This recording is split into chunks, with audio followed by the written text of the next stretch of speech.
I thought he was perfect, until I stepped into his apartment and everything changed forever. It started like any other night. I was sitting in my apartment, scrolling through Tinder as usual. I never thought much about it, just swiping left and right, sometimes matching with someone interesting, sometimes just wasting time. But then, one profile caught my eye. His name was James, and his profile picture was perfect. Dark hair, striking blue eyes, a little scruffy beard, and the kind of smile that made you believe everything he said. The kind of guy you'd expect to see on the cover of a magazine, or at least someone you'd see on your best friend's Instagram. He had a few photos, all of him in different settings: hiking, reading, at a coffee shop with a dog. He seemed perfect, too perfect, maybe, but at that moment, I didn't care. We matched almost immediately, and his message came within seconds. "Hey, I've got a feeling we'll get along." I laughed to myself. It was cheesy, but I was tired of the usual "hey, what's up" lines, so I responded. "Why's that?" "I don't know," he replied. "Something about your smile just seems genuine, like you don't have time for the usual nonsense." Now, I'm not the type to get easily swept up in compliments, but something about his words made me want to keep talking. We chatted for a while that night. It was easy, comfortable. I liked the sound of his voice in text, and we had a lot in common. We both loved hiking, the outdoors, and, oddly enough, we both had a thing for obscure horror movies. He told me that he was new to the city. He had recently moved to the area for work, and he didn't know many people. I could sense that he was a little shy, but also confident in his own way. We talked about our favorite spots in the city, and it seemed like we had the same taste in places. By the end of the conversation, I found myself looking forward to seeing him in person. "What about dinner tomorrow night?" he suggested. I hesitated for a second, but then remembered the nights I had spent on Tinder before: endless awkward conversations, bad dates, and people who just didn't match up to their profiles. But James was different. He seemed so genuine, and everything about him felt right. Sure, why not? We made plans to meet at a trendy little restaurant in the city. I told myself I wasn't getting ahead of myself, that it was just dinner, but there was something about James that made me feel like he might be the one I had been waiting for. That night, I didn't think twice. I showered, put on my best dress, and tried to shake off the nerves that were starting to creep up. I tried to tell myself that I was just meeting a guy from Tinder, not auditioning for a fairy tale. But when I got to the restaurant and saw him standing outside waiting for me, it felt like something out of a dream. He was exactly like his photos, maybe even more handsome in person. He had that charming smile again, and when he greeted me, it felt like we had known each other for years. "You look amazing," he said, his voice smooth and warm. "Thank you. You look great too." The night went smoothly. We laughed, talked about everything and nothing, and had the kind of conversation you don't expect on a first date. He wasn't just interested in talking about himself. He wanted to know about me, my childhood, my dreams, the weird things I loved. It was refreshing, almost too good to be true. We stayed at the restaurant for hours, and as the evening wore on, I found myself thinking about how perfect this was, maybe too perfect. As we were walking to the parking lot, James suggested we take a short drive to his place. I hesitated. Sure, we had gotten along well, but we had just met, and I wasn't looking for anything too serious that fast. Still, there was something in the way he looked at me that made me feel safe enough to say yes. "It's not far, and we can just hang out, I promise, no pressure." I smiled and agreed, and we headed to his car. By the time we arrived at his apartment, I felt a little uneasy. It was quiet, almost too quiet for a place in the middle of the city. The building looked old, but well kept. James led me up to the third floor. The hallways were dimly lit, and the floor creaked beneath our feet. We entered his apartment, and it was nice, clean, modern, but with a slightly old-fashioned touch. Bookshelves lined one wall, filled with novels and old records. There was a couch, a few plants scattered around, and the faint smell of something cooking in the kitchen. It felt homey, like a place where someone could actually live, not just rent. James offered me a drink, and I sat on the couch while he fixed us both something. I couldn't shake the feeling that there was something a little off. Maybe it was just the late hour or the quietness of the apartment. "You good?" he asked, coming into the living room and handing me a glass of wine. "Yeah, just a little tired," I replied, smiling. We continued talking, but I noticed the way his gaze lingered on me a little too long sometimes, the way he would smile at the smallest things I said, like he was savoring every moment. Eventually, the conversation started to slow down. I yawned, and that's when James stood up. "Want to see something?" he asked. I nodded, curious but also a little hesitant. He led me to another room in his apartment. It was a small study, cluttered with books and a few framed photographs, but what caught my attention immediately was a large, ornate mirror hanging on the wall. It wasn't something you'd expect to see in a modern apartment. "It's an antique," James explained. "Got it in an estate sale." I looked at my reflection in the mirror. For a brief second, I thought I saw something move in the background, a shadow, or maybe just my imagination playing tricks. "I'm just gonna freshen up," I said, feeling the need to leave the room for a moment. But as I turned around, I noticed something strange. The mirror, there was something off about it. It was as though it was distorting my image in some subtle way, making me look different. I shook my head, telling myself I was just tired. I stepped out of the room, but James was standing in the hallway, waiting for me.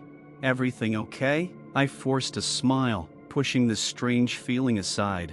"Yeah, just a bit tired. I think I should get going soon." But as I said the words, something in his eyes changed. The warm, charming look was gone, replaced by something darker, more intense.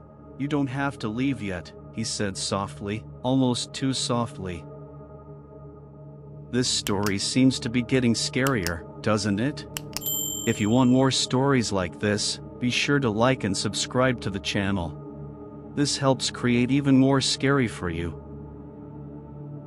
I froze. There was something about his voice, the way it dropped into a whisper, that made my stomach twist. It wasn't just his words, it was the way he said them, almost like a command, not a request. But I brushed it off, telling myself that maybe I was overthinking things.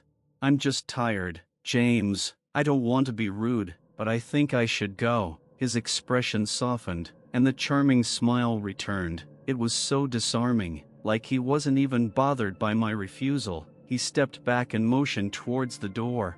"Of course, if you ever want to come back, just let me know." His voice was almost too smooth, too perfect. I tried to push the discomfort aside as I grabbed my purse and slipped on my jacket. The thing is, I should have left then. I should have trusted my gut and walked out the door, but for some reason, I didn't. Maybe it was the wine, or the way he made me feel like I was the only person in the world. His charm was magnetic, and I couldn't deny that I was drawn to it. I smiled weakly as I headed toward the door, but before I could grab the handle, I felt his hand on my arm. "You sure you're okay?" His voice was now strangely insistent, almost like he was looking for something, some kind of confirmation that I wasn't leaving him. "I'm fine, just... I think I need some fresh air," I said, my voice shaking more than I intended. He let go of my arm, but his eyes lingered on me, calculating. "All right, but, I don't want you to feel like you have to leave. I really enjoyed tonight." I turned the handle and stepped outside, quickly making my way to my car. But the moment I started the engine, I felt that strange weight in my chest again, the unease. It was a nagging feeling, as if something wasn't right. I told myself it was just nerves, that I was reading into things too much. But as I drove home, I couldn't shake the feeling that something had changed, something in the air, or maybe in him. I didn't sleep well that night. I kept replaying the whole evening in my head, going over every word, every gesture. Nothing seemed overtly suspicious, but there were small details I couldn't ignore. I noticed that he didn't have any family photos in his apartment, only pictures of himself. His dog? Never saw it. He'd mentioned it earlier, but it was nowhere in sight, and the way he seemed so fascinated by my every word, It felt like he was studying me, not just enjoying the conversation. I chalked it up to paranoia. After all, he had been kind the whole time, polite, even charming, but why couldn't I shake the feeling that something was wrong? The next morning, I texted him. I wasn't ready to cut things off yet, even though I felt a little off. He replied immediately, just like he always did. "Hey, I had a great time last night. Would love to see you again." It felt nice. It felt normal. So, we made plans to meet up again a few days later. I told myself that I was overthinking things, and maybe I just needed to give it more time. That evening, I arrived at the restaurant early. I had an hour to kill, so I ordered a coffee and went through my phone. James texted me that he was running a little late. I didn't mind. It gave me a chance to relax for a moment.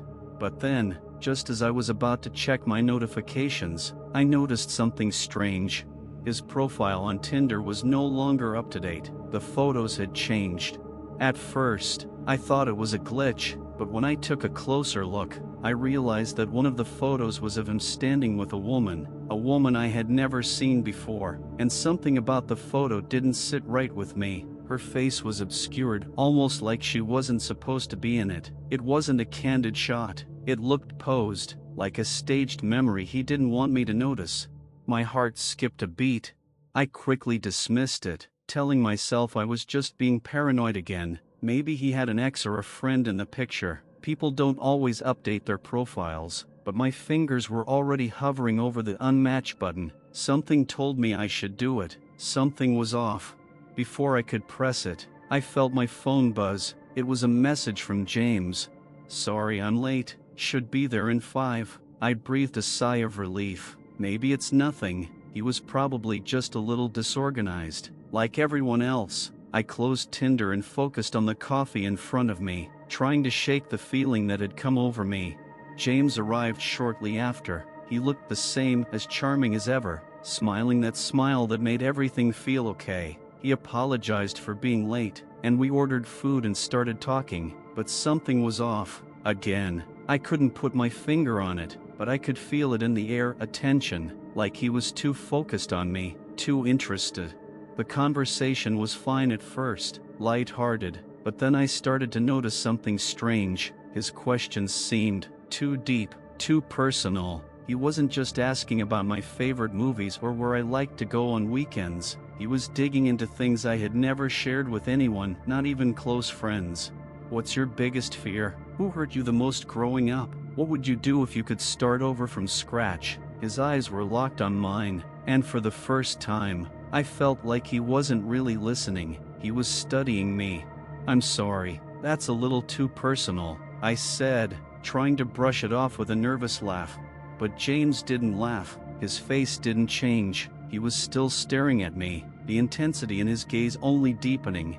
"I just like knowing about the people I'm around. It's important to me," he said quietly, almost too quietly. There was something about his voice now, something darker, more intimate. I suddenly wanted to leave. I excused myself to go to the restroom, my heart racing. What was going on? This wasn't like the first night. It was almost like he was changing, or maybe I was just seeing something that wasn't there. I didn't know what to think, but I knew one thing. I wasn't alone in this. Whatever game he was playing, I was already too far into it. When I came back to the table, he was looking at his phone. The screen glowed softly in his hand, but I didn't catch what he was looking at. Something felt strange in the pit of my stomach. As I sat down, I noticed the time. An hour had passed. We had been talking for an hour, but somehow, it didn't feel like it. Time had slipped away. "You're not going to believe this," James said suddenly, breaking the silence. He looked up at me, his smile widening, but there was something behind his eyes, something I had missed before. "I think you're exactly the one I've been waiting for." The rest of the evening passed in a strange blur. I tried to keep up with the conversation, but everything felt warped, as if time had become distorted. James's words echoed in my mind, his eyes too intense, his questions too probing. The deeper he went, the more I wanted to pull away, but I didn't know how. There was something about him that made it almost impossible to say no. "I really enjoy talking to you," he said, his voice smoother than before, almost like he was savoring every word. I forced a smile, trying to mask my discomfort. Yeah, me too, but, I think I should head home soon. It's getting late. For a moment, he said nothing, just stared at me with that unsettling gaze. Then, slowly, he reached for his coat. Yeah, I get it, but can I ask you one thing before you go? What? I replied, already standing up. Do you believe in fate? I blinked, taken aback by the question. What? I don't know. I guess I've never really thought about it. He leaned in, just a little too close. I could feel the warmth of his breath on my face, and his eyes never left mine.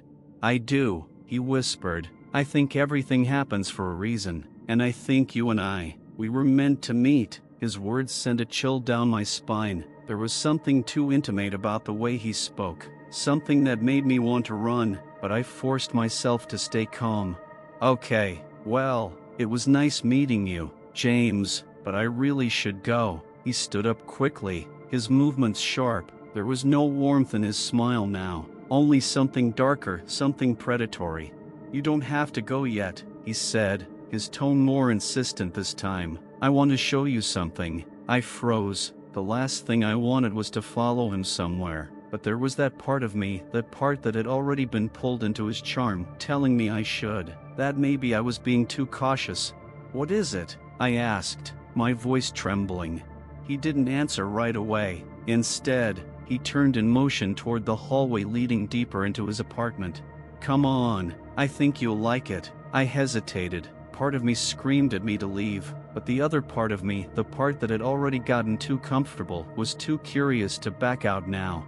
I followed him down the narrow hallway, my feet moving on their own. The walls were lined with pictures of him. No family, no friends, just him. The further we went, the quieter the apartment became. It was like walking through a tomb, no sound, just an eerie silence. James stopped in front of a door at the end of the hall. It was different from the other doors in the apartment. It was heavier, made of dark wood, and there were no handles, just a single lock. A strange sense of dread washed over me. What is this? I asked, my voice barely a whisper. Just something I've been working on, he said, his smile returning, but it didn't reach his eyes. He turned the key in the lock and opened the door, revealing a room so dark that I couldn't see anything inside. The only light came from a single, dim bulb hanging from the ceiling. I don't know, James. I think I should go now, I said, my feet glued to the floor. But before I could take a step back, he turned to face me, blocking my way. You need to see this, he said firmly. You have to. My heart was pounding in my chest. I could feel the sweat forming on my palms. There was something in his voice now, something forceful. James, I don't feel comfortable, I said, taking a step back, but he moved closer, crowding me against the wall.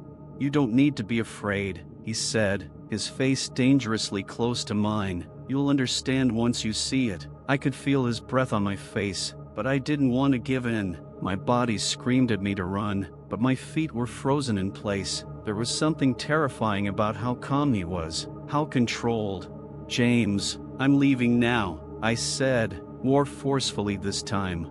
For a moment, he just stood there, watching me. His eyes were cold, calculating. Then, without a word, he stepped aside and motioned for me to pass. Okay, he said, his voice soft again, but I could see the flicker of something else in his eyes, something more sinister.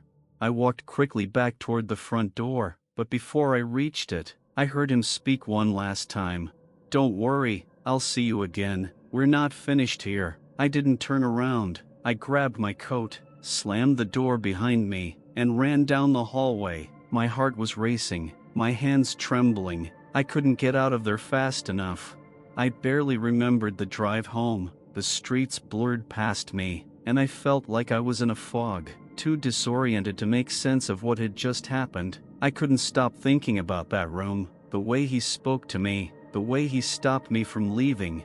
I didn't even want to think about the door, the key, the lock. I didn't want to know what was behind it. But when I walked into my apartment and collapsed onto my couch, I felt something that terrified me even more than the events of the night. The thought hit me like a freight train. I wasn't the only one who had been here. I pulled out my phone and opened Tinder. I opened his profile. There, in the list of recent matches, was a name I didn't recognize, but the photo was the same. It was the woman from that strange picture. Only this time, she was smiling.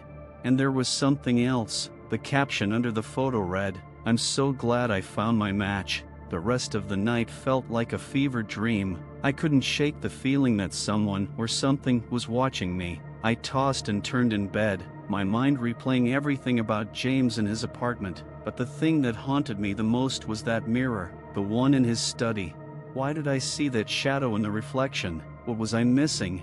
By the time morning came, I felt exhausted, but I couldn't stop thinking about him, about what I had seen on Tinder, about that woman's photo and the eerie caption, "I'm so glad I found my match."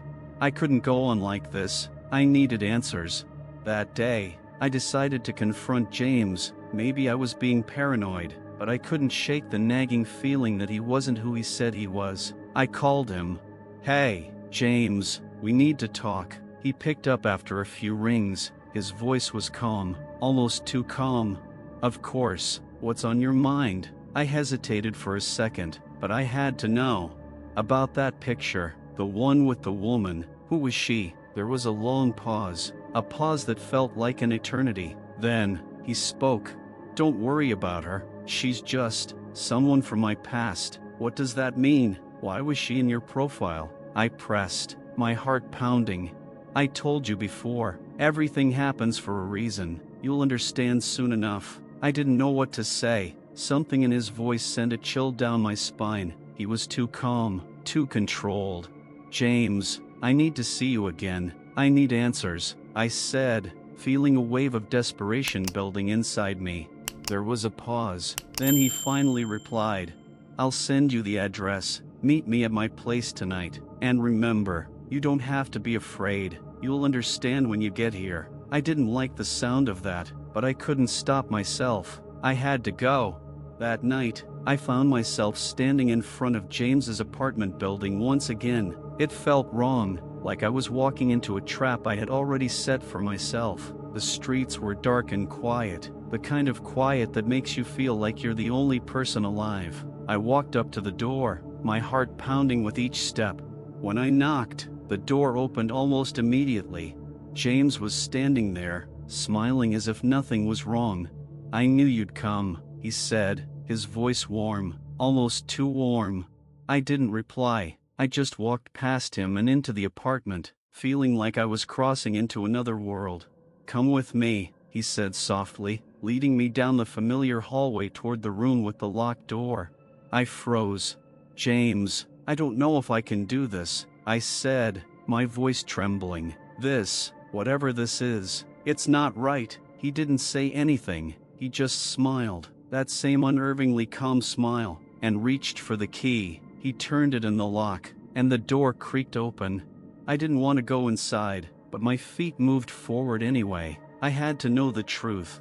As I stepped inside, I felt a sudden, overwhelming wave of cold. The dim light from the bulb flickered above me, casting shadows across the room. It was like stepping into a different world, a place frozen in time.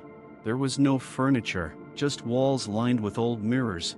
But these weren't normal mirrors, they were distorted, like the reflections were purposely warped, as if they were trying to hide something beneath the surface. I felt my breath catch in my throat. "James, what is this?" He stood behind me now, too close. His presence felt suffocating, like the air had thickened around me. I could feel his eyes on the back of my neck. "This is where everything comes together," he said, his voice low and almost reverent. I turned to face him, but something about the look in his eyes made my blood run cold. There was no kindness left in him, no charm, only something darker, something unseen. "What do you mean?" "The mirrors show the truth. They reveal things people don't see, things they can't see," he whispered. "You'll understand when you look." I didn't want to, but I couldn't stop myself. I slowly turned to face the nearest mirror. At first, my reflection was normal, just me, standing there. But then, something shifted. The reflection twisted. I saw myself, but not as I was. My face looked pale, drained of color, my eyes sunken, and then, behind me, standing in the shadows, was a figure, a shadow that looked too familiar. It was James, but his face was twisted into a grotesque, mocking grin. I gasped, stepping back, but the mirror didn't change. The figure in the reflection didn't move. It just stood there, watching me. "What is this?" I asked, my voice shaking. "That's the truth," James said, his voice cold. "You're not seeing yourself. You're seeing what you'll become, what everyone becomes once they enter the mirror's world." "What do you mean?" I whispered, too terrified to even breathe. "I told you, everything happens for a reason. You and I were meant to meet. You're part of the plan now," he said. I looked back at the mirror. The figure of James was still there, but now his reflection was smiling at me. It wasn't just him, though. Behind him, in the shadows, there were other figures, other faces I didn't recognize, but they were all staring at me. I turned to look at him, but James was gone. The room was completely empty. The only thing left was the reflection in the mirror, and the faces staring back at me. Before I could move, the door slammed shut, and the lock clicked. I was trapped. Don't forget to like, comment your thoughts on this terrifying story, and subscribe for more spine-chilling horror tales.